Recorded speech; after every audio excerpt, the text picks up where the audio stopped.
I wanted to ask about all your cultural influences, and we talked about music in Greece, and we talked about cowboys, and we talked about the Mexican workers there in Billings, and one thing we didn't talk about, and I just wanted to ask about, was the American Indians that you saw and were around growing up there in Montana. And that could be just life in general, and then or to music. Well, as a paper boy back then, it was the Crow Reservation is about 40 miles away from Billings, and it's in Custer County, and that's a good name for it, since that's where the Custer's battlefield is, and that's where Custer died in an arrow shirt. And you would see that families of Indians, maybe 2 or 3 kids, and mom and dad and the grand folks, and they were dressed in a lot of times the women they were culturally dressed in their clothes were pretty much from the reservation period time. In other words, around 1900, they quit, they would buy their pants, they would buy their shirts, they would buy their cloth and make a lot of their own clothes. But I would have to show you pictures of their dress, and it was typical at that point in time that that's who they were, and that's what they dressed like, They dressed like rural folks, like the Amish, Yeah. And the ladies would still wear their beaded belts. They would still do their beadwork and had beaded belts. The Crow were fond of rose patterns, and so that's basically what they did. There wasn't anything different. They were good people. They tended to, take care of their business and go back to their homes, but you would see them in Billings because Billings was the bigger town. They would come and do their shopping and stuff in Billings. Did you hear any music from them at all growing up? No, because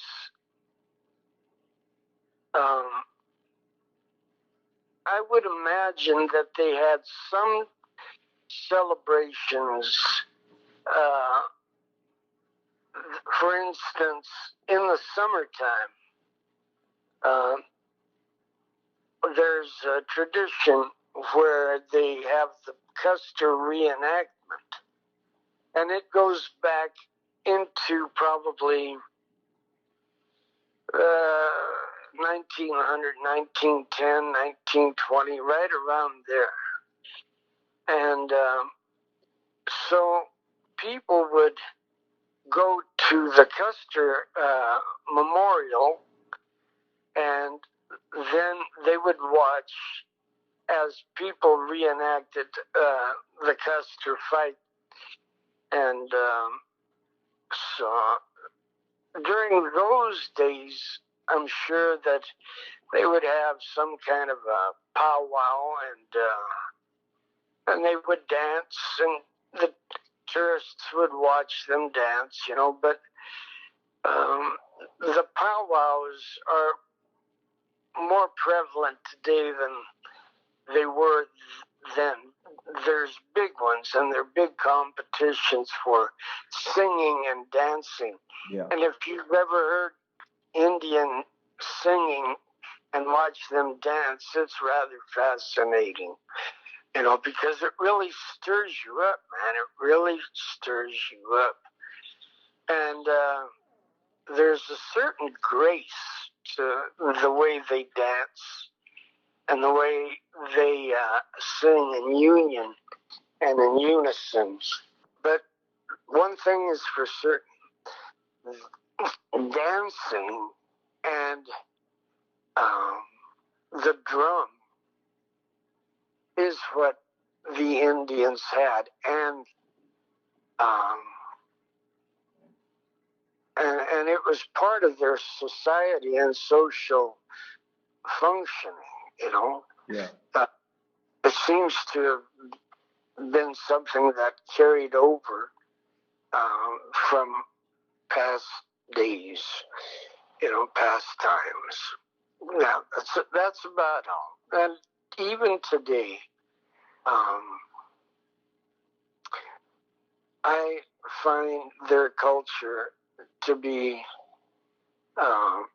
fascinating, and I think that as a block of people in this country, they get the least attention of it, and I think that's sad.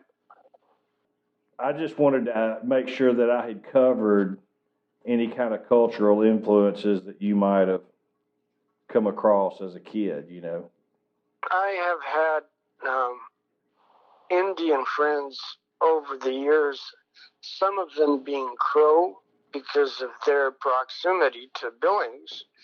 I went to school with them. And then others have been Sioux in Cheyenne. And they are just great people, They're just wonderful people. That's all. I mean, and as Indians, culturally, they are in competition with one another. The Crow aren't liked by the Sioux and the Cheyenne because they were on the white man's side. In the fights that, ensued in the 1800s, the Crow were on the white man's side because they were a smaller group of people than their marauding neighbors, the Sioux and the Cheyenne. Everybody was being pushed out of their locality, and as they were pushed out, they pushed on and into their neighbors, and so they were competing for the land. They were competing for the food, and so that's what was happening back there. There's about 5 or 6 or maybe as many as 8 different tribes and maybe 5 or 6 different reservations in Montana. So they're in competition with one another as to grants that they get from the government and stuff like that. And plus, they always remember their grudges from the past. That's why the Sioux and the Cheyenne and the Arapaho don't like the Crow, because the Crow, went with the white man. They helped the white man. Of course, they were doing that because the Sioux and the Cheyenne were trying to put them out of business, Well, last night you mentioned that you had, sometimes been treated as the foreigner. Did you witness racism towards the American Indians there in Montana and Billings? Did people treat them poorly? Do you remember seeing that as a kid? Not blatantly. Okay. But I'm sure that there was culturally,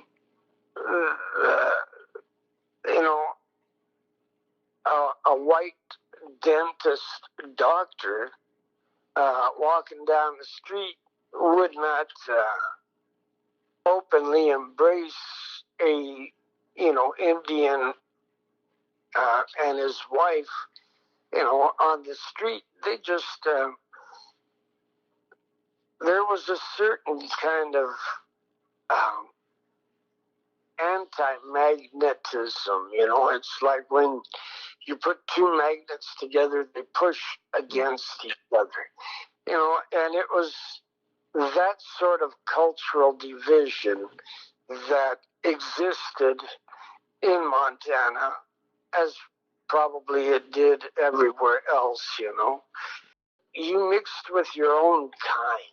That's what it was all about. Well, I'm asking about it because the era in which you were a kid was the early '60s civil rights era, and what was going on in other parts of the country. And I'm thinking you said there weren't a lot of African Americans there.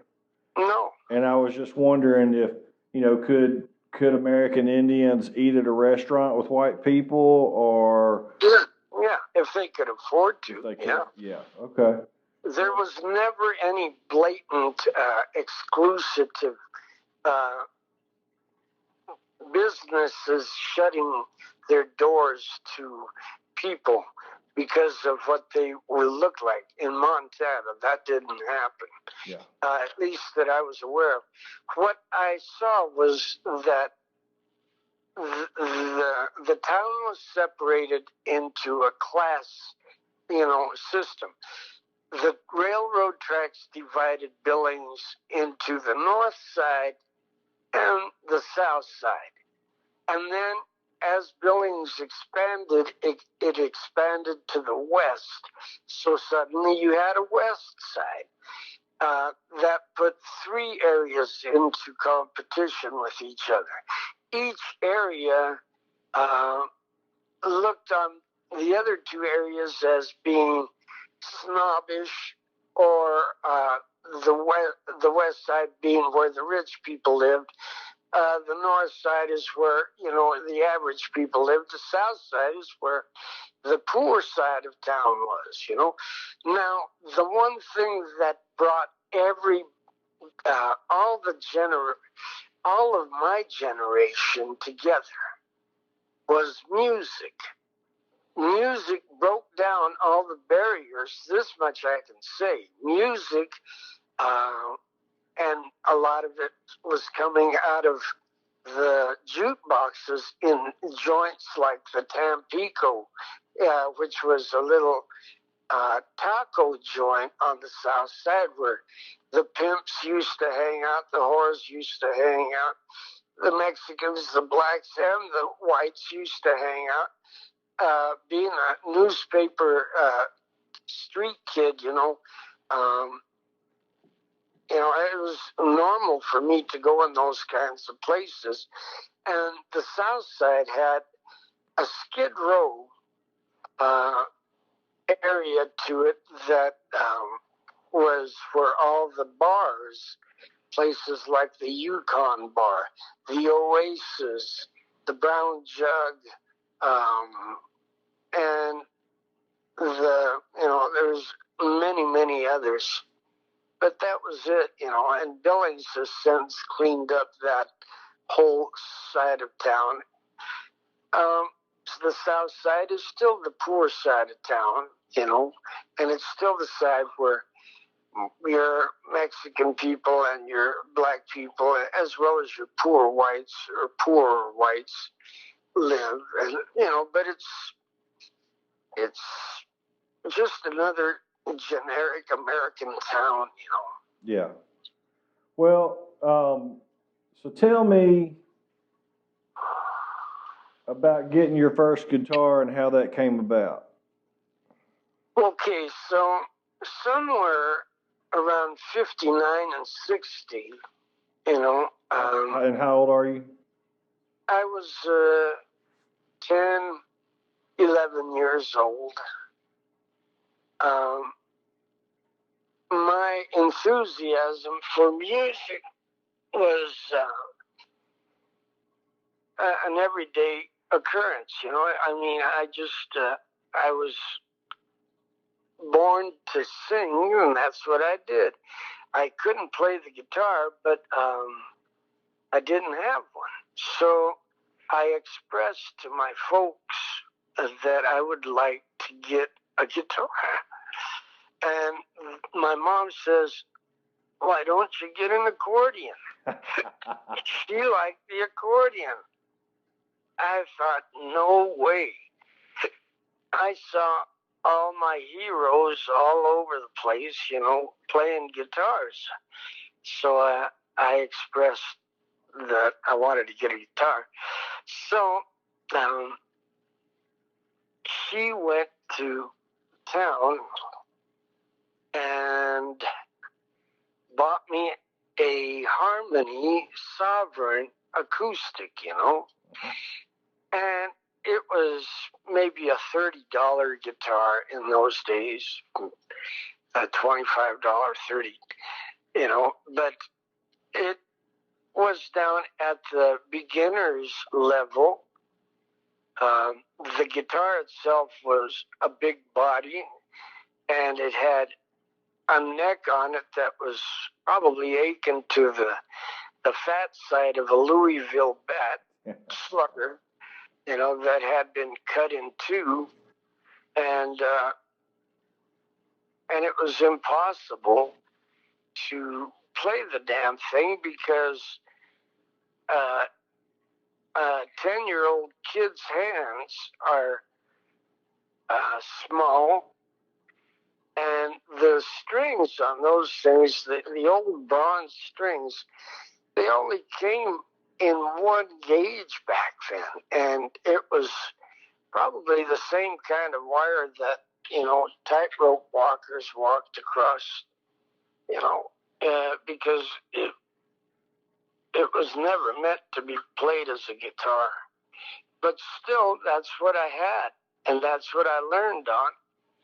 And I learned slowly because I taught myself. I took lessons, but in the beginning, I tried to learn how to read, but it escaped me. I mean, it was one of those things that I just had no interest in reading music.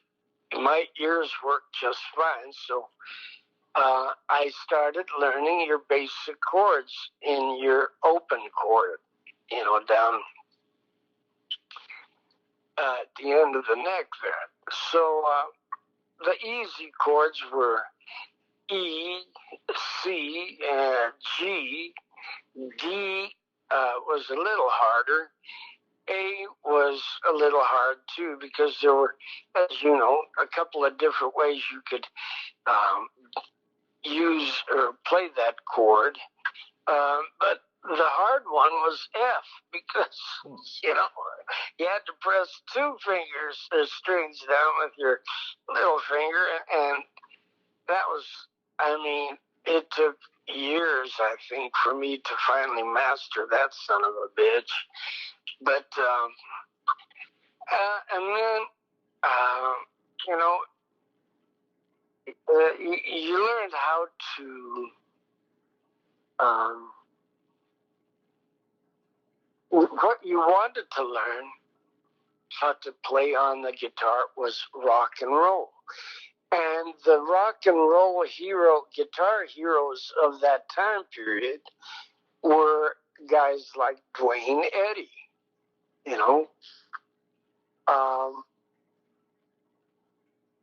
like Rebel Rouser and Bill Black and his combo, and Memphis and Chuck Berry were early rock guitar players. So you saw these guys, and you saw the sleeves of 45s, and their pictures would be there with these giant Gibson guitars. You saw Buddy Holly with a Stratocaster. You saw the Everly Brothers with their Super Jumbos or whatever, 185s. And they also had their own guitars But before Gibson made the Everly Brother guitar, they were playing some kind of a jumbo, Banner jumbos and stuff like that. But so, I mean, that's what we were looking at, and that's what we wanted, and that's what we wanted to sound like. So, in the beginning, learning to do that boogie thing,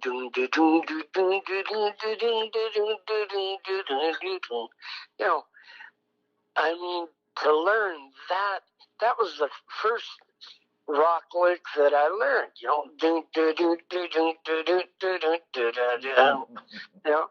So, how do you do that?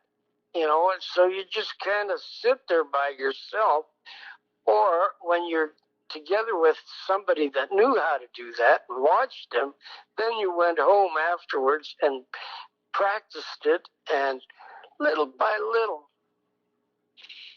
the mysteries that you first saw upon entering into this new world of music became less of a secret, but then you had to sit down with your guitar and practice. So first came the major chords, and those major chords were open major chords, and you learned how to play in different keys. That works good because you had to sing songs and you had to find the key to sing them in. But children have higher voices, and they can do things in pretty much anything but low keys, That's because the testosterone didn't start kicking in at that point in time.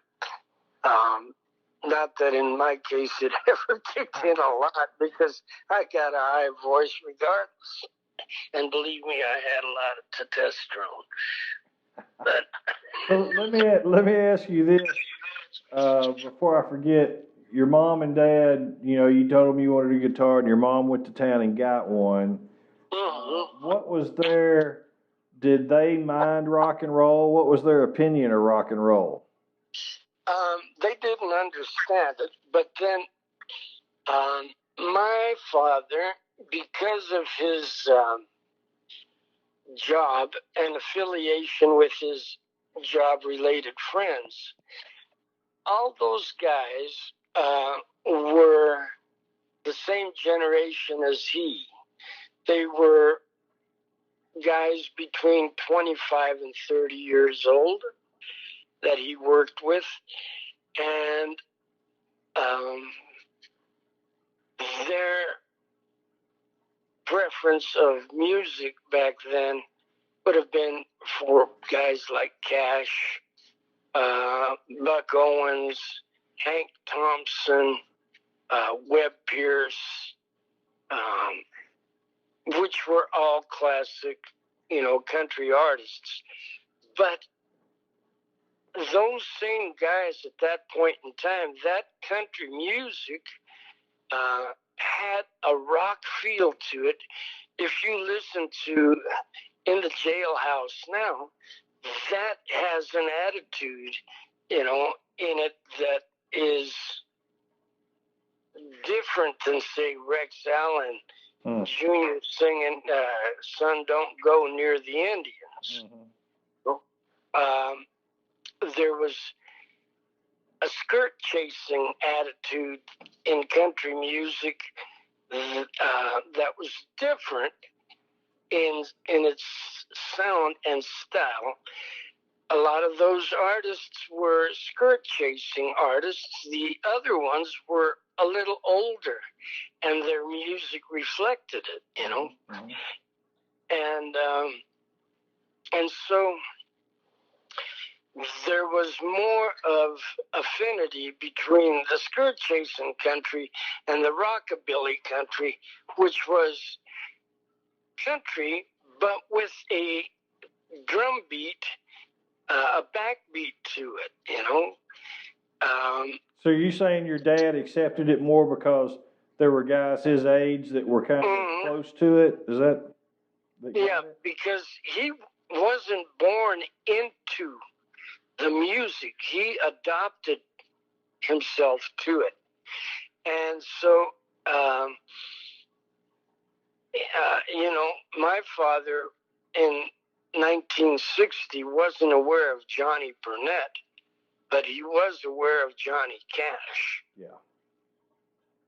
You know, he wasn't aware of Eddie Cochran, but he was aware of Eddie Arnold. Yeah. And what was he doing for work at that time after y'all had gone to Billings and everything? What was he doing? He was a line foreman at the Coca-Cola company. He was good with machines, and when they broke down, he fixed the damn things. He knew how to and learned how to mix the different chemicals for each pop, you know, that they were bottling down there. Some days it'd be 7-Up, some days it was Coke. But he knew how to mix, you know, the different acids and syrups and things so that they had these giant tanks that they would mix things in, and then you'd have your rows of bottles being cleaned and steamed, and then they went into a machine that filled them up, and off they would go, and then there'd be caps put on them, and sometimes they would be doing cans as opposed to bottles, and different sizes of bottles, you know, from quart to 16 ounce to 12 ounce to 8 ounce.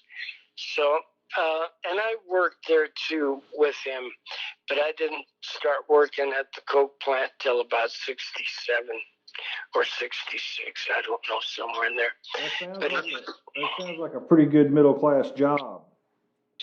Well, it was a good job for him because he knew how to work the machines in the plant, and he learned how to mix the different syrups and acids and things. So yeah, he was doing good, good enough to where you're right. We, you know, we came from being dirt poor to,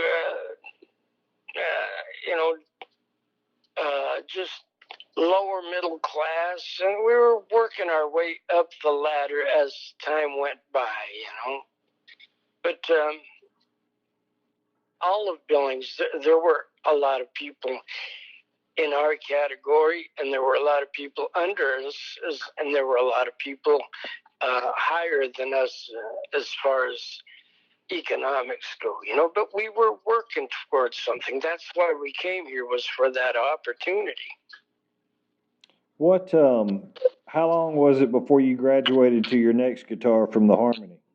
I'm glad you asked. So in 59 or 60, my mom got me that acoustic Harmony.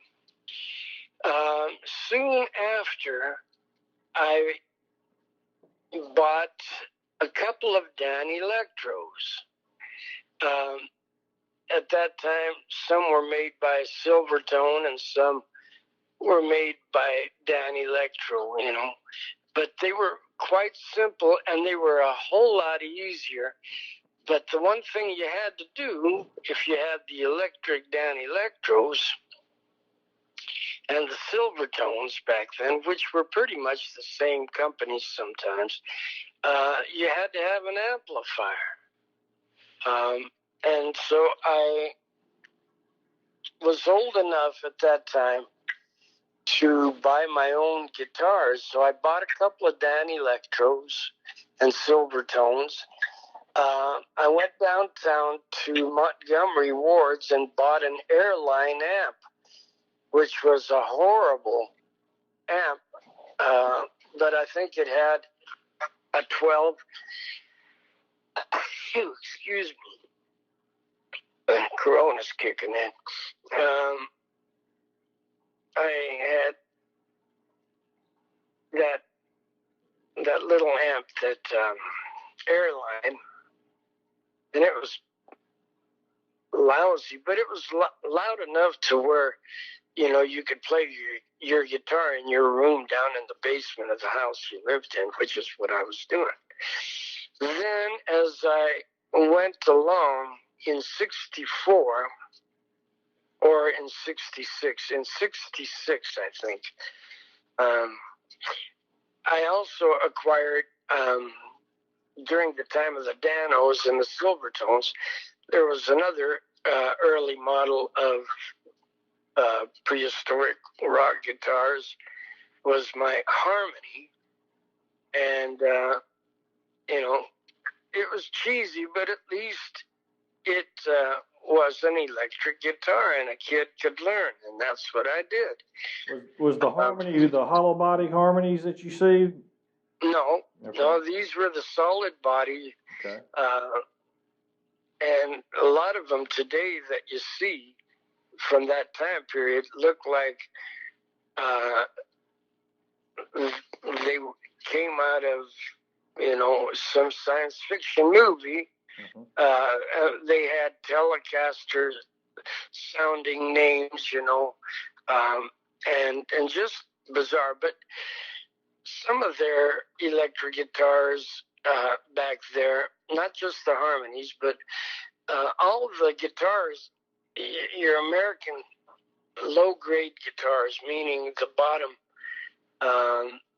pile of stuff that you could acquire, your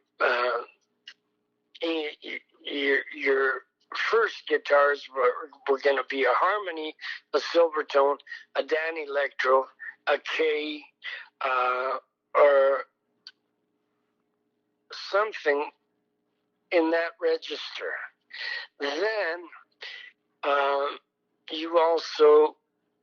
we had one music store in Billings, and that was Hanson Music, and that's where I would go every night while I was downtown selling my papers. I would stop there and drool over the stuff he had on the walls for sale. And so I got to know Mel Hanson and his son and his helpers over there pretty damn good, because they saw me every day and every night. And so one day in 66, I had a little band. It was our junior high band, and me and my friend Doug Stoughton, he played rhythm guitar to my lead guitar. And then we had Howard Cunningham on bass, and Steve Nardi on drums. So that was the beginning band back there in 64. Well, Doug and I went downtown at about the same time, and we bought our first really good guitars. And he bought a 66 335, and I bought a 66 Gretsch Tennessean. And so every night we'd sit there and just polish the shit out of these guitars. And then we would plug them in and we would play that C chord and D chord and play with all the switches and the Filtertron pickups and all that, trying to get the sounds that Dwayne Eddy got out of his with the tremolo pedal and all that shit, putting a little reverb on there to give you that, space echo thing going on. I don't know. Anyway, so that's how it all began. My next amp after the Airline was a Gibson Titan. And it was another horrible amplifier. The transformer on that thing blew up about 2 months after I bought it, and there went my $400.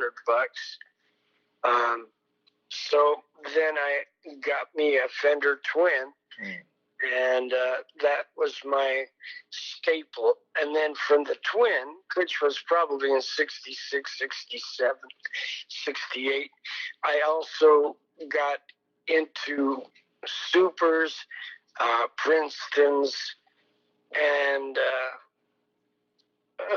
Deluxes, And back at that time, you wanted to keep up with the most current amps. So in 66, you wanted a 66 Princeton, not a 66 or a 59 Princeton. Oh.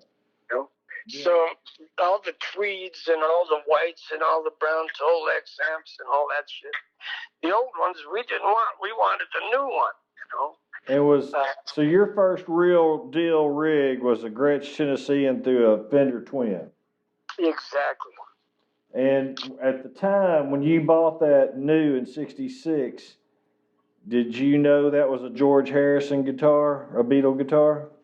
No. Okay. No, because there was no reason to know that. The Beatles during those days didn't know that by their, picking up whatever guitars they could find over there to play, that they were setting trends for everybody who then would watch them and see them on Ed Sullivan and say, I want one of those. Yeah. That did happen, but they didn't know, nobody knew back then the extent of influence that they were creating by just using that particular guitar on that album. Yeah. Yeah.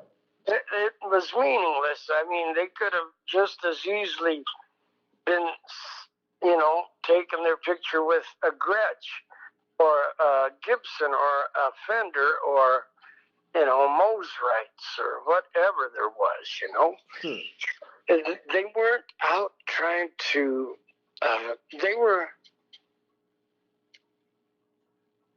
just being. They were just using the tools that were available to them. Yeah, and that's what was important. They, in those days, guys would set up their own guitars. They didn't go to Joe Glazer. They figured out the string was too high or the intonation wasn't right. They knew how to adjust it because, they were shown that much. They were that savvy that they could do that. And I did the same thing. We all did. The acoustic guitars that were from that time period were the same category. These guys, the Stones, the Beatles, the Kinks, would go to their local music stores in their local towns, wherever they came from, and saw what was hanging in that music store. Nobody had a clue that they were going to be, superstars that would be on posters and in movies and stuff to that effect. They didn't realize that because they were in the same boat as everybody else. We were all just being carried by the same wave. And it's not until later that you look back upon the times and see the evolution of everything that you can see what the trends were and how they came to be. Mm-hmm. And, and what made things cool. And that word cool is very important in my vocabulary, not because I use it. I try not to, because I find that the word cool goes back to the 50s, if not before. But the 50s and the 60s, the word cool was one of those supreme flashlights that you would flash the word cool onto something, and it made it really neat, you know. Mm-hmm. So everything was cool. Everything was, and things that were cool were what we wanted.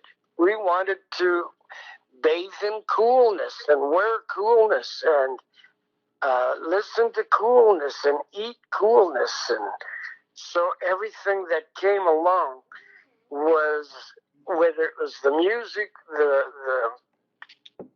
the artistic styles like Peter Max came along and others like him, you know, they were all trying to impress society. And when they did, it was cool. And rock and roll was cool. Country was not cool, regardless of what Barbara Mandrell says. Well, going back to you graduating to the two Danelectros after the Harmony, to the two electric Danelectros. Mm-hmm. Yeah. At what point did you get in your first band? My first band, I was in the 7th grade in What year? 1964. Okay. Prior to that, I would hang around with other guitar players, but there was no intent on forming a combo. In 64, I got together with the guys I mentioned before, Doug Stoughton, Howard Cunningham, Steve Nardi, and myself. And we formed our first band back there, and I was the leader of the band because I was the singer, you know. And I also was a little bit advanced, more advanced than they were. And in the 8th grade, in the 7th grade, I got together with Pete Lazatich, who ended up being a linebacker for Kansas City and the Eagles. He and I grew up, and anyway, Pete ended up going into football. He's still around. He's out in Reno. And Eddie Hauser, the three of us got together and we would, you know, play together. But the following year, when I was in the 8th grade, I started a band called the Chancellors. Didn't know what a chancellor was, but it was a cool word, you know. And back in those days, there were garage bands, everybody being, you know, 13, 14, 12-year-olds, 15-year-olds, 16, 17-year-olds. The older you were and the more accomplished you were, the more popular your band was. And the more popular your band was, the more chicks would come to your dances, you know, and that was cool, you know. And so the younger guys, meaning guys like me who were 14, you know, years old, were looking up at the guys that were 17, 18, 19 and thinking those guys are cool because, you know, we played the same damn songs they did, but they sounded a lot better than we did, you know. They had better equipment and they were a little more accomplished, but we looked up to them and we thought they were cool. What songs were the Chancellors playing? In that time period, I was writing songs. I had some of my songs were like instrumental things, like Dick Dale would. I had a song called "Mod," which was a popular word back then. It was one of those cool words. Marooned was another song. These were instrumentals. At that time, people were playing like Outer Limits, Pipeline, Wipeout, Louie Louie, soon to be followed with Gloria, and you really got me. And whatever the Beatles and the Stones were doing, like Satisfaction, and the Yardbirds were popular with. I loved the Yardbirds. I thought they were a great band. The Kinks too. I loved them, and the Zombies. So whatever was being played, we played. We tried to wrap ourselves around. And the simplicity of the songs made it easy for guys like us to make a whole bunch of noise and impress the girls into thinking we were cool, which gave us a fighting chance to get in their pants. So, you said, I was asking about the songs you played, and I was thinking you at that age you would have just played covers. So that's cool. You were already playing your own songs. At what point in you getting your first harmony in '59 till you got upgraded to your electric Dan Electros a few years later? When did you start writing songs? I started writing songs back in the early 60s, at that time, in 64, because I thought, there was a magic to the songs that we were listening to. And there was this echo chamber in my head that came up with melodies and stupid things to put in word-wise, to put in those melodies. So in 64, I was making up songs. As the years progressed, then through about 67, 68, 69, along comes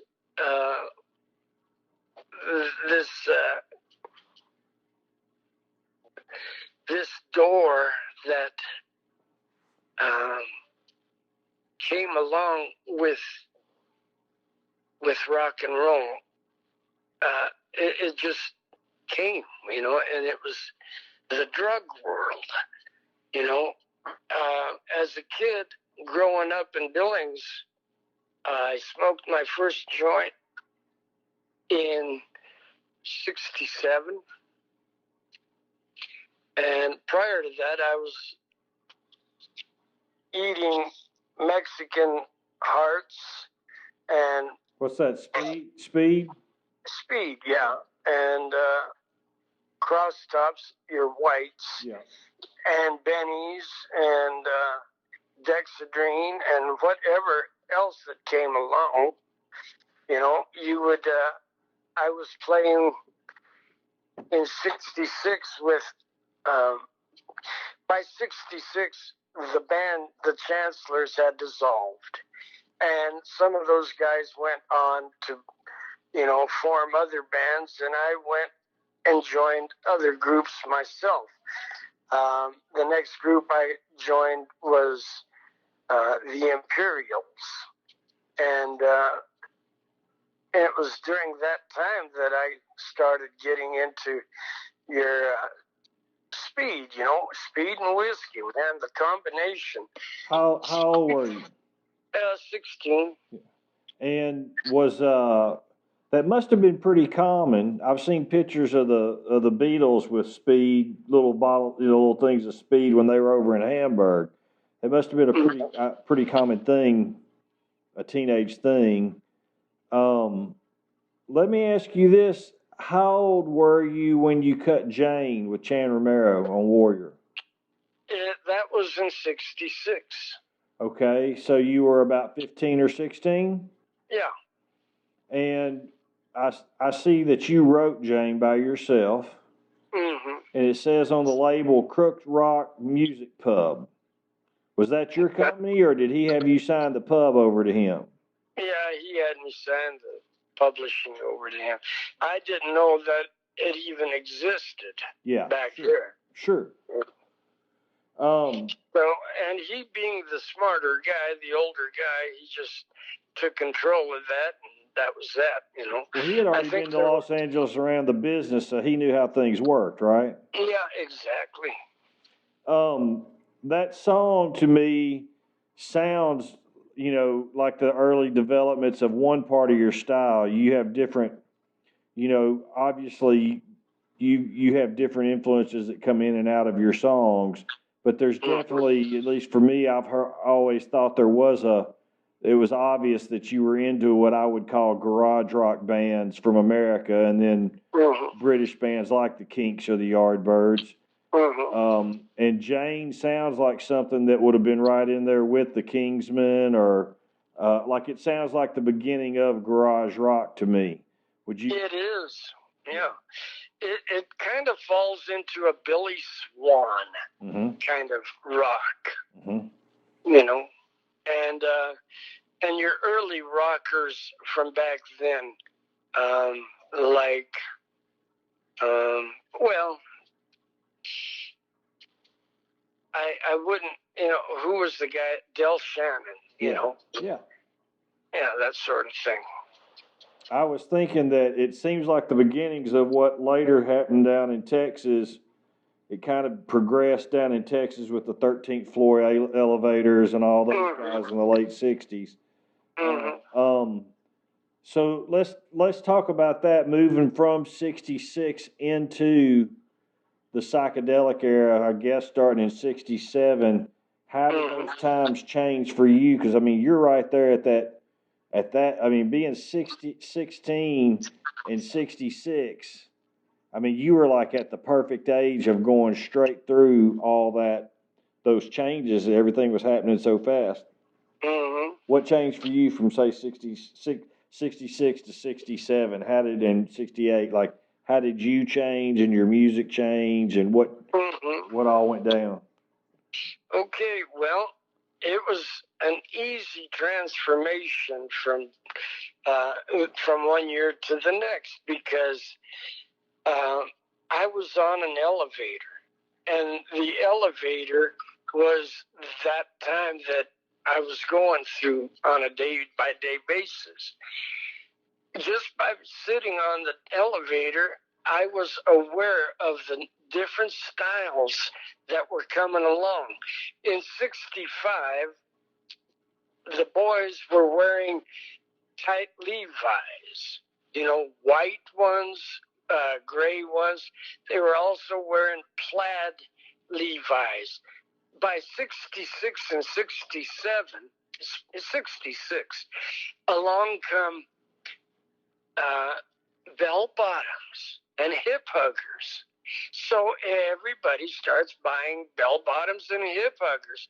The boys, the girls, so everybody's got them, and that's what you wore. Then in 65, 66, 64, the shirts that people wore were Madras, Yeah.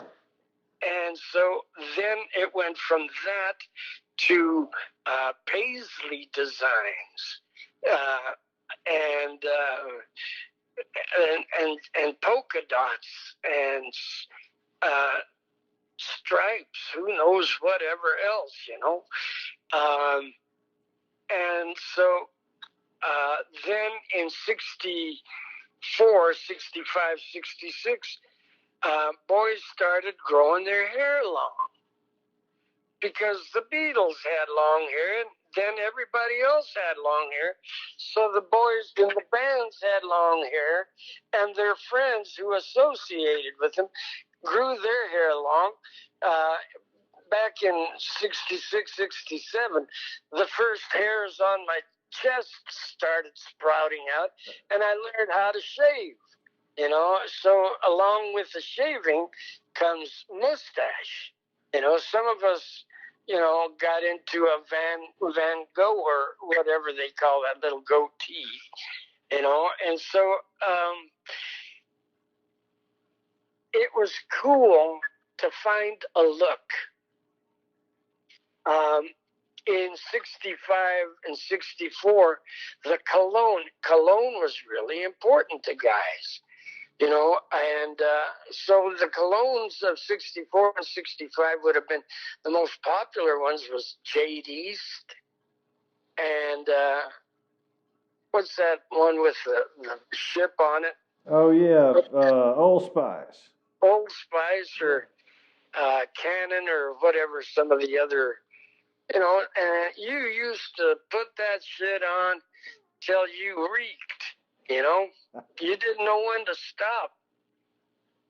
Anyway, so all those things went together. And so each one of us back there was trying to become the individual that we thought we wanted to be.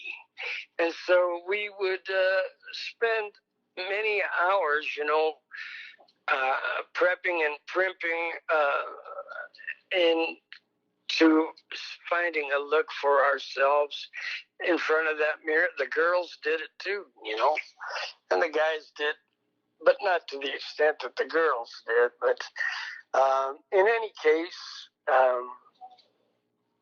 that's what was going on back there, style-wise. Let me ask you this. Say 65. I'm backing up a little bit, but I want to ask this. You're listening to all this music. You're getting all these influences. At that time, did you put the Beatles or say the Beatles and Stones on a pedestal, say above the Byrds and the Kinks, or what those kind of bands? Was there any kind of hierarchy to, hey, these guys have better songs or records, or was it all just awesome? It was all awesome because it was all fresh and new. I just asked because now, you know, with time, people kind of prop the Stones and Beatles up above those other bands, and I was curious about your perspective then. No, for me, I was swayed by individual songs that I heard. So one day I'm out doing something in, say, 66, and I'm driving at that point. You know, I had my driver's license, and I'm driving in my car, and a man comes on the radio, and he's telling me more and more about some useless information. And it just rocked the fuck out of me. You know what I'm saying? Yeah. To hear that thing on the radio. So what do? You go downtown, you buy the 45. Then what do? Then you go and you buy the album because you want to hear what else is on there, you know? And so you buy the latest album of the Stones. Then you say, well, what else did they put out? So you go and buy that as well prior to their latest, you know? And in those days, you used to go to the record store, and the primary thing that they sold, most of, were 45s. We had one rock station in Billings, and that was KOOK, Cook Radio. And there was a guy named Dan Miller, and he's still alive, and he probably hated rock and roll, but it was his job to play the shit. And so he became familiar with all the latest songs. He also was smart enough to rent Town and other places like that where bands would go and have Battle of the Bands, or this weekend, you know, you'd have on Friday night, the Fugitives would be playing. The next night, the Viscounts would be playing, or Spider and the Crabs would be playing from Oklahoma City, or, you know, passing through town, and they'd come and play. So Dan Miller was the guy, the big cheese for our rock station, and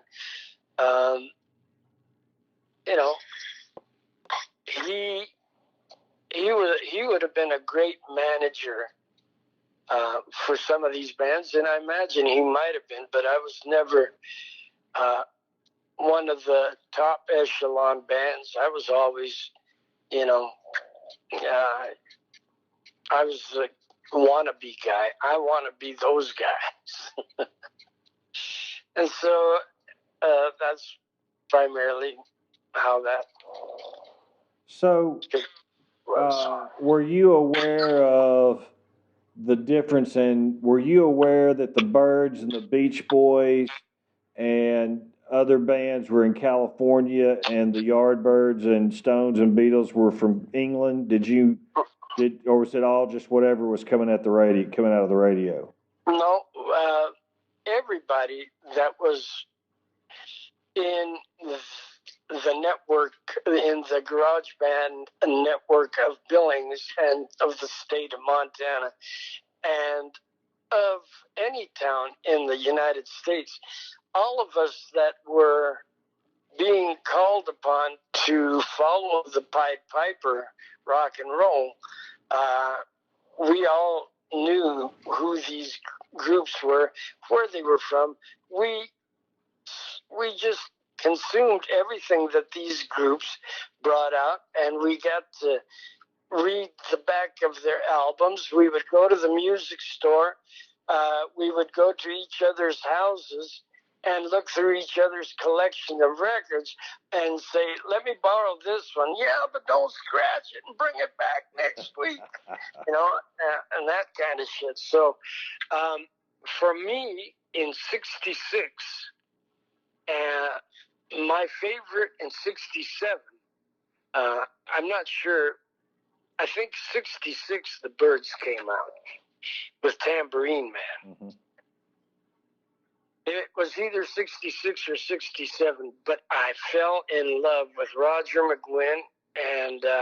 was it his voice or the guitar or just both? The whole kit and caboodle. Yeah. I fell in love with the 12-string sound, and also that was Roger. The pumping rhythm was what's his name? Tambourine. I think Tambourine Man was some of the Wrecking Crew. I think that the actual Byrds didn't play on, besides McGuinn, didn't play on Tambourine Man. That may have been. I wasn't familiar with any of that till, and in fact, I didn't know that till you just said that to me now. But I fell in love with the Byrds' sound, what the band I thought sounded like in their initial opening as a group.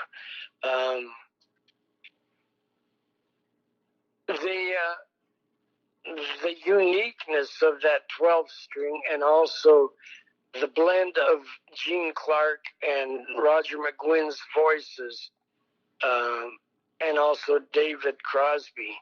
They just had, and their choice of songs and the way they interpreted those songs, it had some haunting melodic influence to it. It was just fabulous. I don't know. They were my favorite band. The Byrds were. Well, in 67. I definitely hear a vocal influence of McGuinn in your singing. I think that there's some influence there. Would you agree? That could. I've never stopped to analyze it, but that may be. The way I think of him, the way he sings Tambourine Man, I hear some of that. And I mean, you have some varied styles, first off, in what you do. You have different palettes that you draw on for different songs, draw from.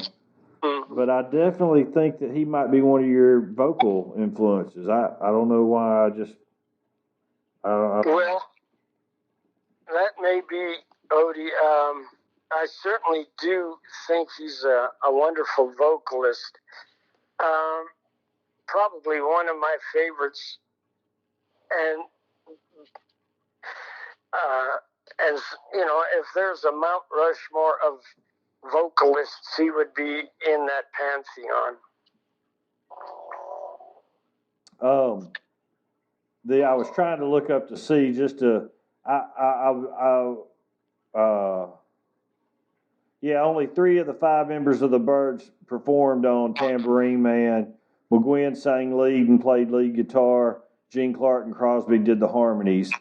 and then the rest of the guys were, like Hal Blaine and let's see, Leon Russell played piano, Larry Ketchnell played bass, Jerry Cole guitar, and Bill Pittman guitar. That's interesting that so it was Hillman and Michael Clark where the rhythm section didn't play. And I think it was just that first record. But anyway, so you hung out in Billings and played until, did you go to Vegas or Nam first to play? When did you, what's the timeline of you leaving the garage band circuit of Billings? Where did you take off out of town? My last garage band was the Sound Establishment, and that one ended probably somewhere in 67 or 68. Then in 69, I started playing country music with local bands in Billings. They would need a guitar player, and I would get up there when asked to jump into a situation, because, there weren't a lot of guitar players around. Not that I was a great guitar player. I wasn't one of these flash guitar players. I don't know what my style of playing sounded like, but is probably rather primitive compared to some of the better players that were hanging around. But on occasion, I'd get called upon to be the lead guitar player. And so I got into it, learned all about Merle Haggard, learned all about Buck Owens, learned all about Ned Miller, learned all about, Patsy Cline and all the rest of them. And so I became familiar to what was on the menu of songs that people wanted to hear back then. And in 69, I joined a band called Birch Ray and the Walkers. And Birch had, it consisted of a four-piece: bass, drums, Birch, and myself. Birch played rhythm, I played lead. And there were three good singers in the band, two good singers and one, so-so singer. Anyway,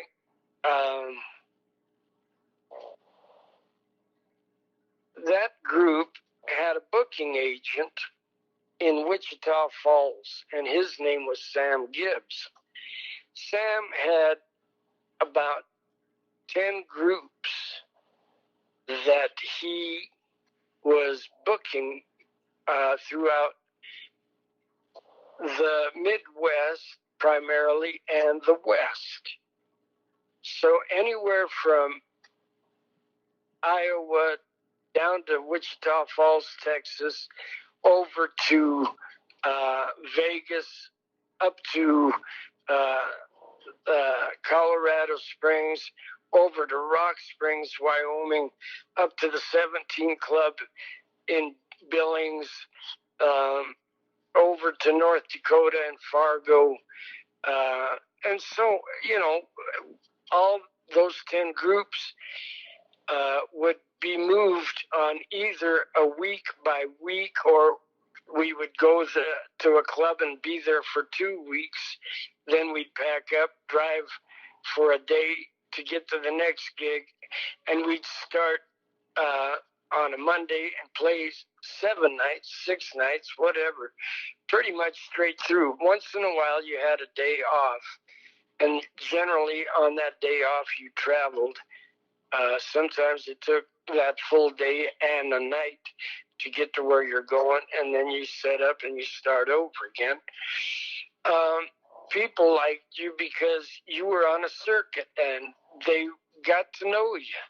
They got to know the other 9 or 10 groups too, and you became friends with those people that hung out in that bar in that town, in that state, and you would come back a couple of months later and you'd see him, or you'd ask where Tommy went, and they'd say, well, he moved to Cincinnati or whatever. So that's what we did. And one of the places that we were booked at in '69 was the Golden Nugget down in Vegas. Okay. Downtown. So we had, we would play there for 2 weeks at a time. Sam would book us there. Are you playing like in the main bar area kind of deal? Yeah, they would have a little theater in amongst the floor. It was a giant room, and it was full of slot machines. There would be a section for the roulette wheels. There'd be a section for Keno. There'd be a section for listening to music, and it was set up like a theater that you would go and sit down in your little folding chair with a cushion on it, just like a theater, you know, those big fat cushion chairs. And the girls would come and take your orders. The drinks were free. And you would listen to, the music would start at, I don't know if it was like 11 or 1 in the afternoon, somewhere in the morning or early afternoon. And the first group would come on and play from, say, 1 till about 4. Anyway, the prime band that was there during that week or 2 period, sometimes it would be Charlie Leuven, sometimes it was Barbara Mandrell, sometimes it was Merle Haggard, sometimes, you know, whoever they were booking that week in that club at the Nugget, they would have the prime set. So they would start at, say, 7 and play till about 11. Well, we came on after them, so we got the graveyard shift. We would start at, say, about 11:30 and play till about 3:30 or 4 in the morning to a packed, empty house. It was full of emptiness. And so we would be playing the songs of the day. You know, Mama Tried, Will You Visit Me on Sunday? Will You Bring Me Pretty Flowers? You know, everything that was current at that time, we were into it. And the people that would come into the bar were just these night owls. And a lot of times there would be these beautiful hookers, and they'd come, and they would just come and tease the shit out of you. You know, you just met this girl, and all of a sudden you'd be standing up in a corner, you know, kissing and making out and rubbing and hugging and wanting to just turn the amp off, put the guitar away, and take her to your motel, you know. But that never quite developed because she kind of had business to attend to, and you had your business to attend to, but it sure was fun anyway. One particular night, I'm playing at the Golden Nugget, the graveyard shift, to an absolutely empty house. It might be about 2 or 3 in the morning. I had a friend who was a dealer at a 21 table on the floor there next to the stage where we played. So on my breaks, I'd go over there and hang out with him. Well, in visiting with him on my break, here comes Waylon Jennings with this gorgeous broad that was with him. It was just delightfully delicious looking woman, you know, and they're both wearing sunglasses. In the nightclub, you've got the sound of one-armed bandits ringing all throughout the building. You know, when somebody hits the jackpot, you've got a certain hum that comes off of all the electronics in the place. And here comes Waylon Jennings with his sunglasses in a sharkskin suit with a white shirt that's open, no tie, and his girlfriend. This is slick back hair Waylon, right? Yes, yeah. The thin ties, you know. Yeah. Yeah, back in the sharkskin days, you know, back when he would comb his hair with that whatever afro, afro sheen and whatever it was, Brillo or Brill cream. Yeah. Brillo pad. That was me. Anyway, so they sit down, they buy a stack of chips, and they're playing. And I'm just kind of amazed because, you know, 15 minutes earlier, we were doing some of his songs, you know. Well, you know, he's there, he's not paying attention to me, but I'm standing next to the table, and he puts his hand, he pulls out a cigarette, and in those days, you could smoke in the casinos all you wanted. And he pulls the cigarette out, and he puts it on his lips, and it's just kind of sitting there, just kind of dangling with every twitch of his lips as he's looking at his cards. And he puts his hand in his pocket to grab his lighter, pulling his lighter out of his pants. About 20 different pills of every color and size hit the floor. And I'm there standing nearby, and so I just go over there and I grabbed all these pills off the floor while he's watching me, and I hand the pills back to him, and I, you know, as if to say, here, buddy, or, you know, Mr. Jennings. He looked at me, he says, thanks, kid. I couldn't live without him. I'll never forget that. Oh, shit. Waylon was a trip. Well, there's a picture of you on the internet playing in a tuxedo with a telly, and the guy in the center has an orange, looks like a Gretsch 6120, and the side of the pic says October 69. Is that from that Golden Nugget era in Vegas? Yeah, that's exactly the band, you bet. Wow. Tell me this. You told me one time that when you were playing there that Haggard came and sat in with you guys. Do you remember that story? Yeah, Haggard did. But it may have been in Vegas as well. But he did, one summer we were playing the 17 Club in Billings. And this would have been the summer of 69.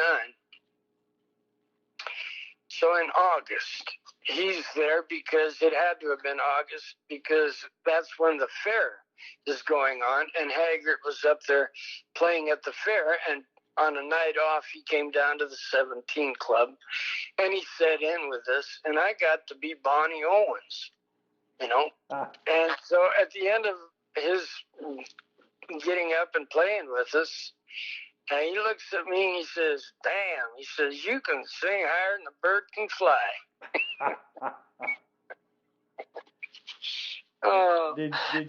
Did you ever see Merle again after that? Yes, I did a show with Merle back in the times, probably about 91, 90. He did a show, an open,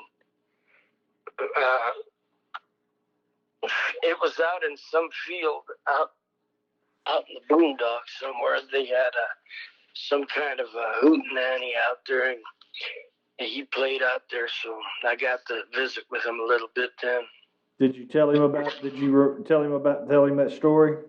Oh, yeah. Of course, he probably didn't remember it because it wasn't memorable for him to remember me. Yeah. Because, who was I back then? But from my perspective, here was one of the guys that, we emulated and imitated, and one of our heroes back there. So, yeah. It's interesting to me that in some ways you kind of followed the same path, I would say a parallel path with Graham Parsons, meaning that you grew up around country music and then rock and roll, but at the height of rock and roll in the psychedelic era, you gravitated more towards country, even though you loved all that rock and roll. That would not be a regular path for a lot of young people, I don't think. It was a path that came about because of necessity. There was no money in rock and roll, whereas bars were hiring country bands to come in and play for a week at a time, and they would pay $1,000 a week for that band to play, out of which I would probably be getting $125 or 100 or 150. So to your folks, even at 18 and 19, you had a legitimate gig, huh? Yeah, and by that time, in 67 and 66, my father's father came over from Greece and started living with us. As we were into our ascent into middle class, he came over, and by coming over, he created some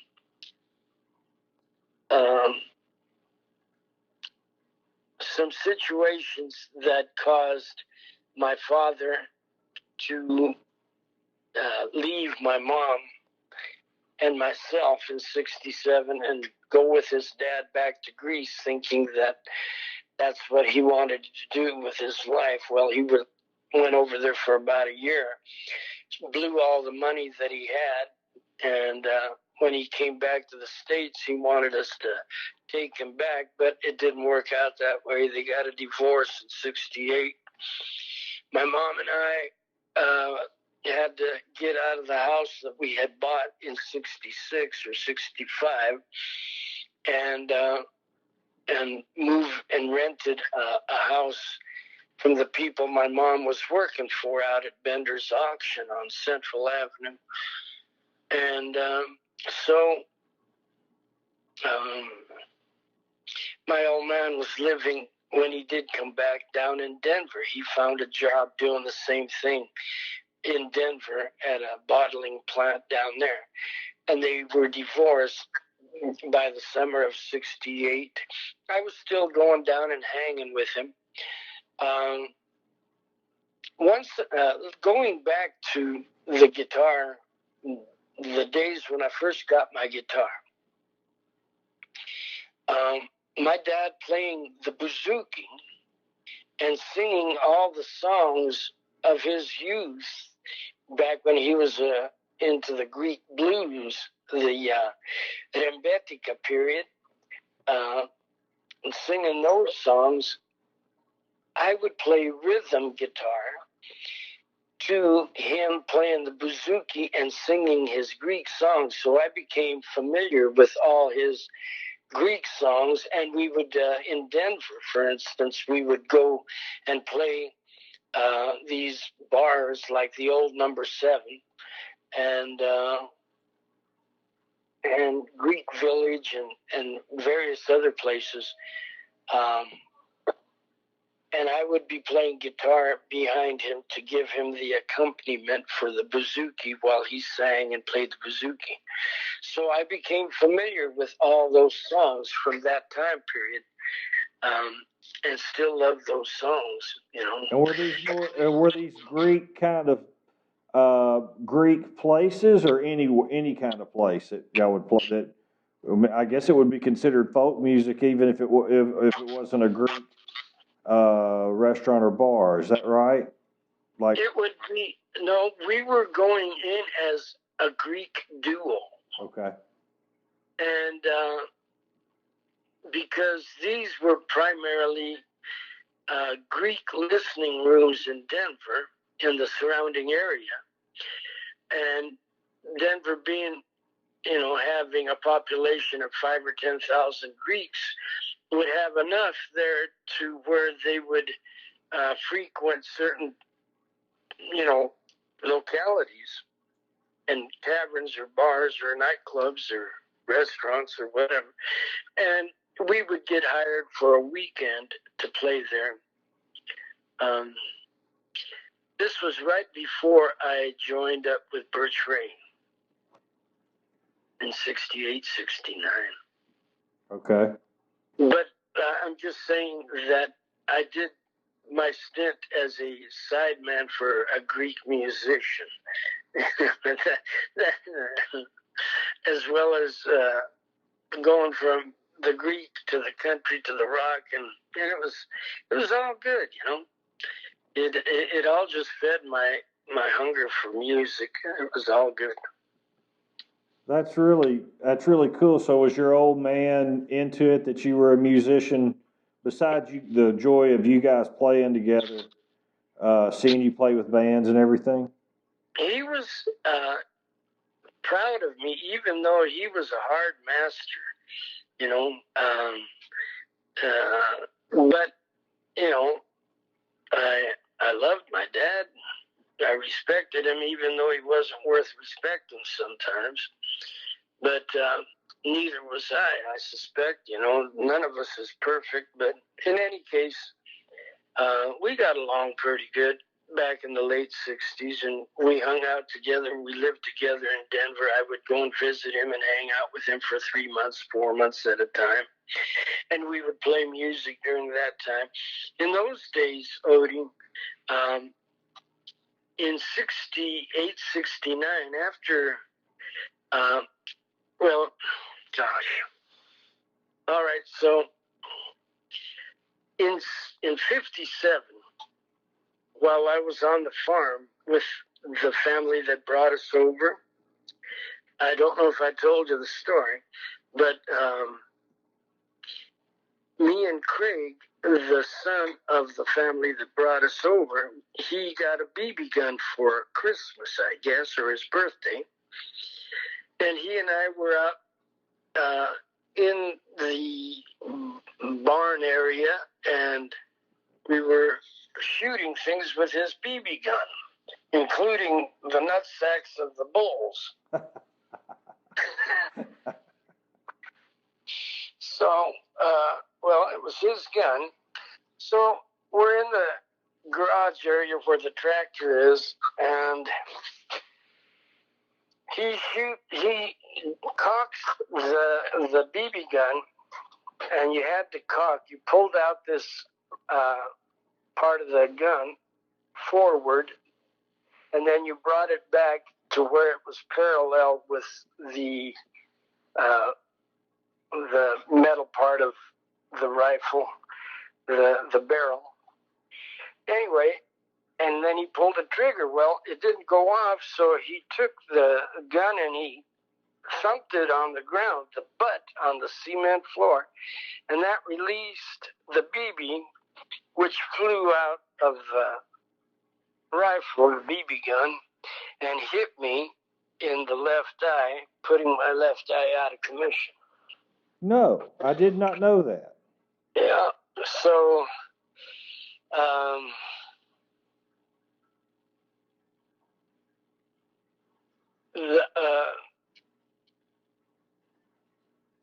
that was I had a number of eye operations for a detached retina from that time, from 57, 58.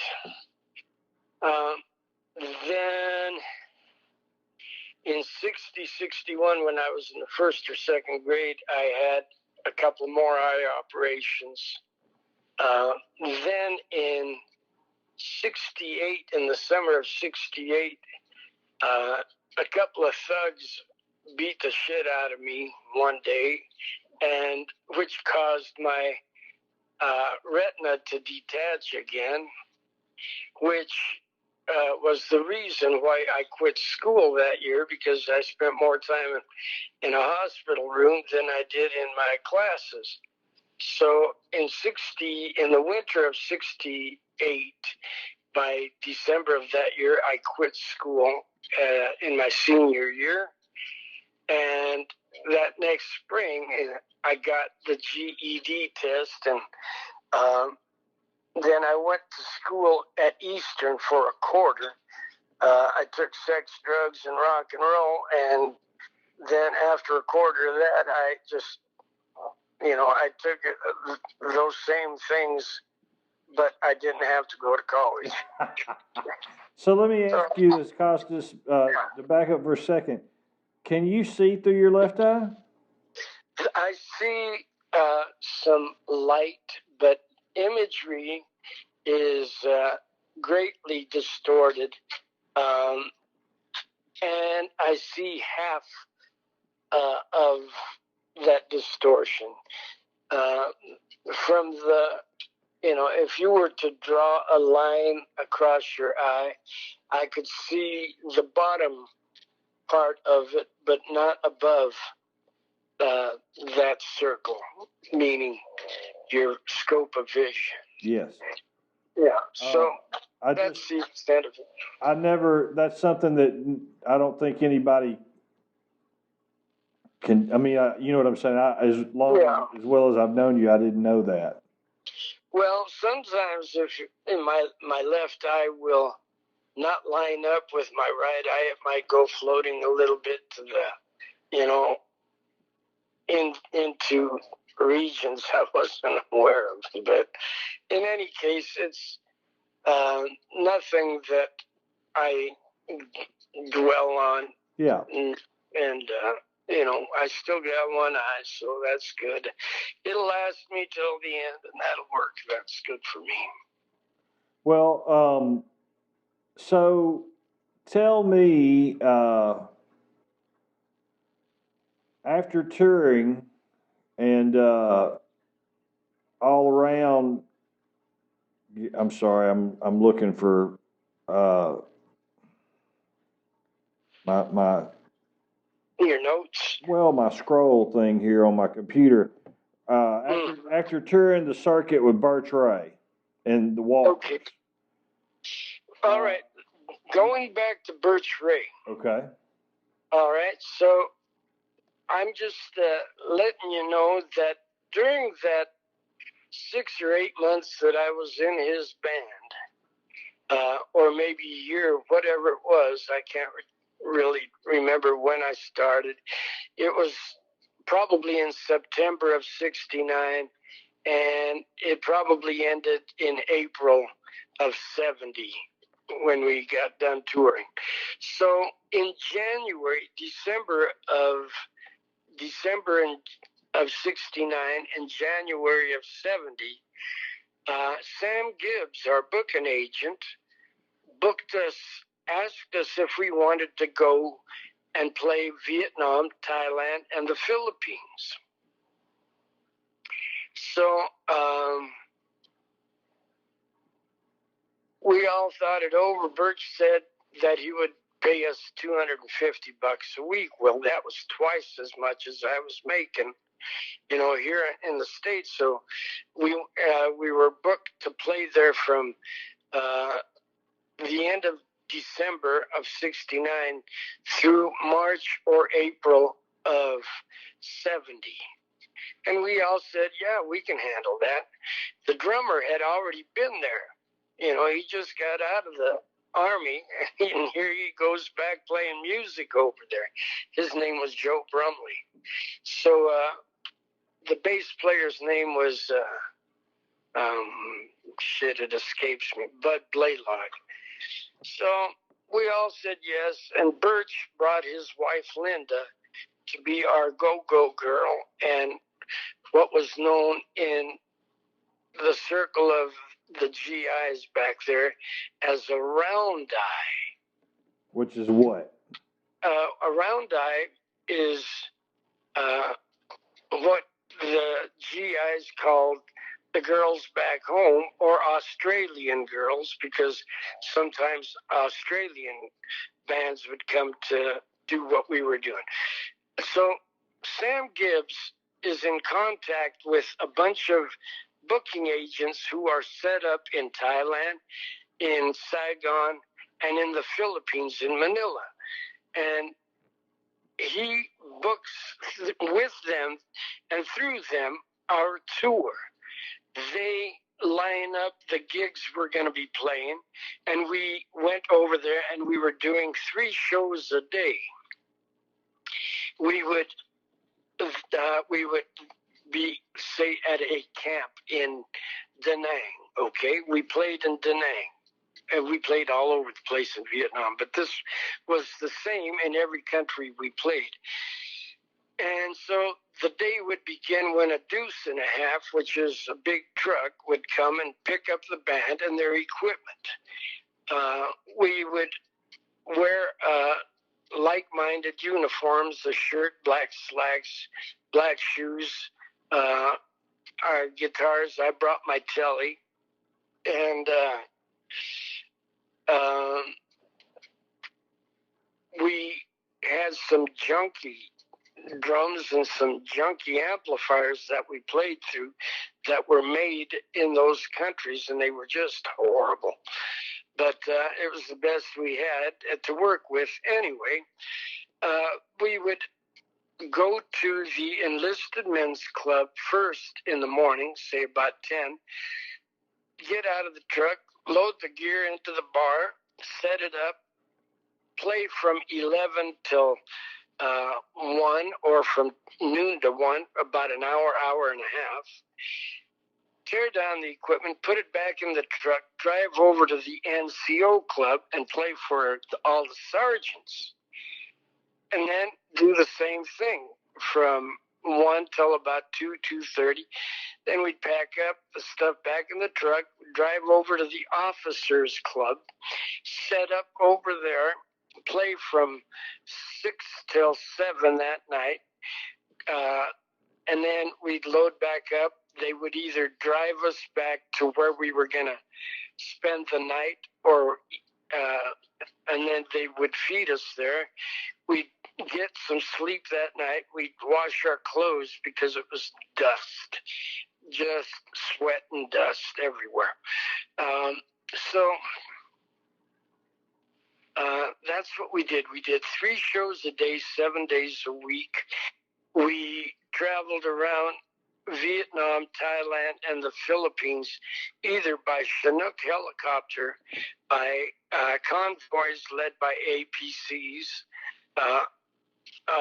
or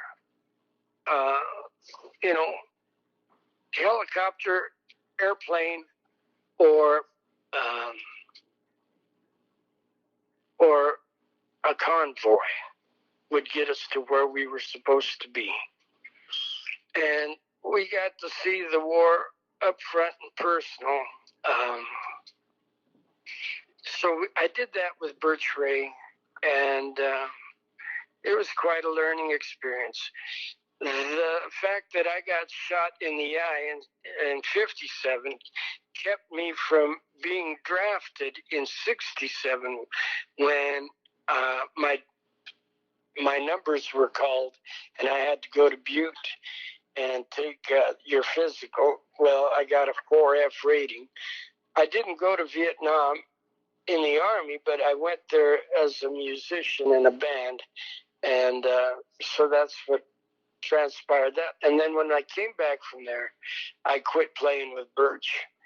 And there's a couple of things about Vietnam I want to ask. First, I want to ask, did you guys, I'm guessing y'all played a wide range of music for the GIs? We did, and it broke down in 3 different camps. The grunts, the enlisted men, wanted to hear rock and roll because they were the guys that were my generation. So they wanted to hear Hendrix, and so I did all along the Watchtower and a number of other rock and roll things. And So I brought the rock to those guys in the band. I was the rock portion. Mm-hmm. Birch and Bud were the country side of the thing. So we would do like, we got to get out of this place, if it's the last thing we ever do, or I ever do. Mm-hmm. We got to get, and all the bunch of kids that were there would sing along with us, mm-hmm. Because it was their theme song. Then when we went to the officers club, these guys were the next generation up from the guys that were 19 through 23, 24, the grunts. Then the sergeants were 38 to 40. Years old, and they were into the country. So, in place of we got to get out of this place, we would do "I Want to Go Home" by Bobby Bear. They loved that song, so it would open up. Last night I fell in love, or I went to sleep in Saigon City, and because they just, that was what was tugging on their hearts. They were over there fighting a fucking war, and each group of guys had that longing in his heart, and the different styles of music filled that echo that they were hearing inside of them. And then after the NCO club, then you went to the officers. The officers were a mix of the country and the rock, and so that's who we did. We did everything that they wanted to hear. And tell me about you were so young. Tell me about seeing the Vietnam War up and close, Kostas, if you don't mind sharing. Not at all. I don't think that I grasped the fullness of the tragedy of the war, even though I was in it, seeing the devastation and the inhumanity firsthand. There would be times when we'd be driving down Highway 1. Highway 1 is the only highway in Vietnam, and it ran from Ho Chi Minh City, or Hanoi as it was known back then, down to Canto and Sac Trang, which were down at the bottom of the country. It ran through Saigon and kept going south from there. And on our way down to Canto and Sac Trang, two cities with army posts on them, we were in a convoy, and there in the middle of the road were the bodies of 10, 15 Viet Cong. And they were lined up so that from the heads, all the heads of these people were lined up so that they formed a straight line, and the bodies were parallel to what the center line of the highway would be. And these guys were tied in bamboo strips, and their hands were either in front of them or behind their backs, tied behind their backs, and their legs at the feet, at the ankle, were also tied together. And across their heads, every one of their heads were flattened because this armored personnel carrier, APC, ran over these guys while they were alive in a row. And so we stopped and looked at this. It was right in the middle of the road. It probably happened an hour before we got there, maybe, and it was disgusting. There were many, many scenes like that in humanity. Tell me about these photographs you sent. Well, they were probably taken somewhere around March of 1970 in a place called Canto, which was down on the Delta area of Vietnam going south. And there was Canto and Soc Trang, and we played both of them at that time. So, as I might have said before, we would play 3 shows a day, starting at around 11 or so. Maybe a truck would come and pick us up and take us over to the place on base where the enlisted men had their club, which meant that they had a place that they could go drink beer at, eat hamburgers, and play jukebox with American music. We were over there having some fun playing for the GIs. So while I was over there in Soc Trang, the very first gig we were doing, I hear somebody down below me. I was up on a little stage, maybe about 3 feet off the floor where everybody was standing.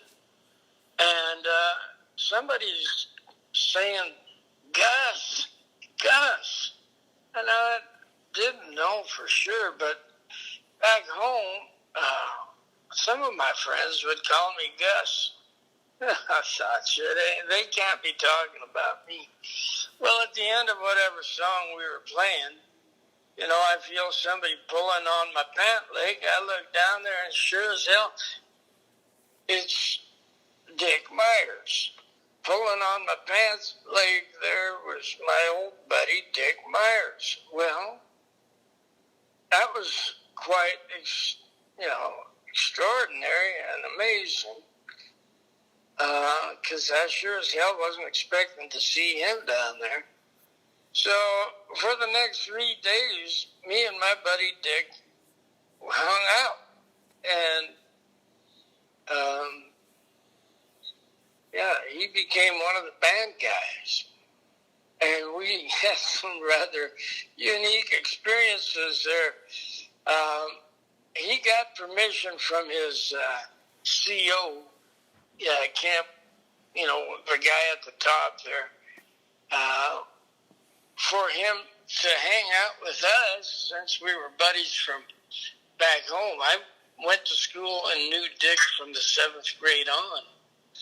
And he was one of my childhood friends, and still is to this day. I've got 2 or 3 or 4 people that I can relate to that go back into, 59, 60, 63, 64. He's in that category. And was he an infantryman? Yeah, he was a helicopter engineer. So they would bring the helicopters to him and his crew, and that crew would, change the oil, tighten this, replace that, and look at it, before they let it go back out again. Everything had to be perfect. And that's what his job was over there. So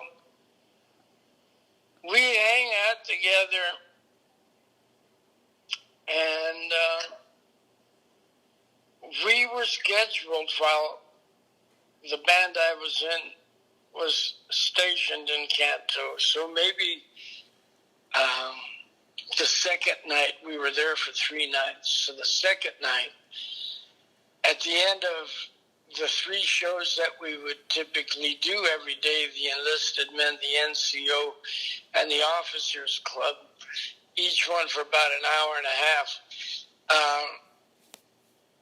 At the end of all that, I think we were hired to play for a Green Beret party. And all these Green Berets and us are at their party, and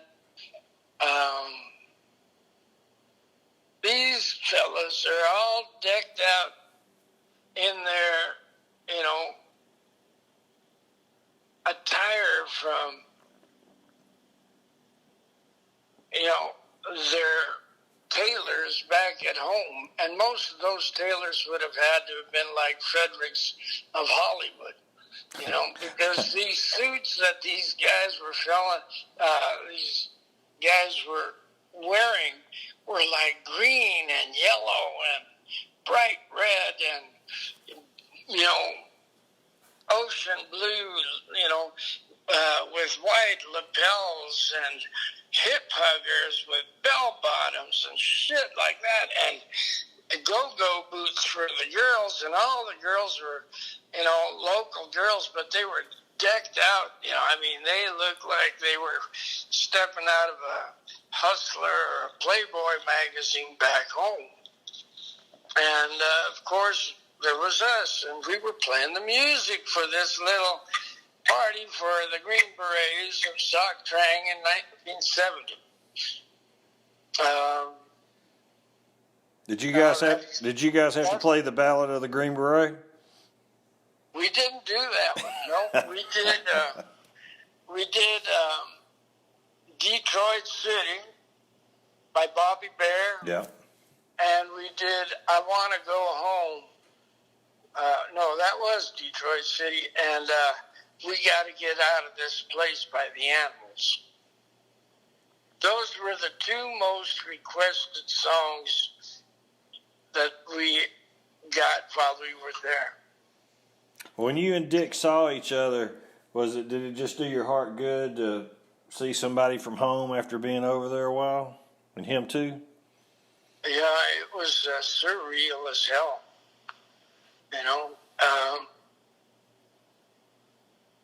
It couldn't be real, but it was happening.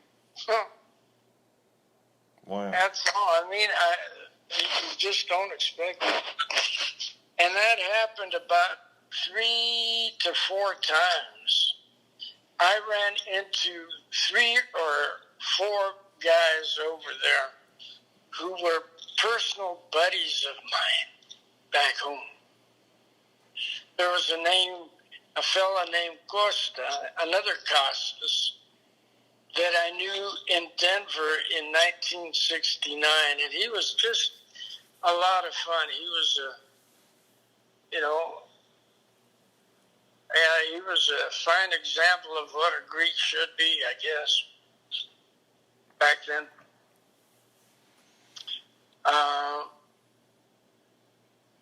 And then there was John Towsley, a kid that I knew intimately as friends back when we were in the 5th and 6th grade, 7th grade.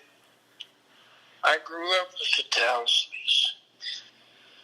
And I knew this one fella, back at the Midway Club in the 60s, 66, 67, 68. This guy was a bouncer at the Midway. And he pulls me over. He says, "Hey, do you know who I am?" I looked at him. I says, "No, except that he was very large, big man."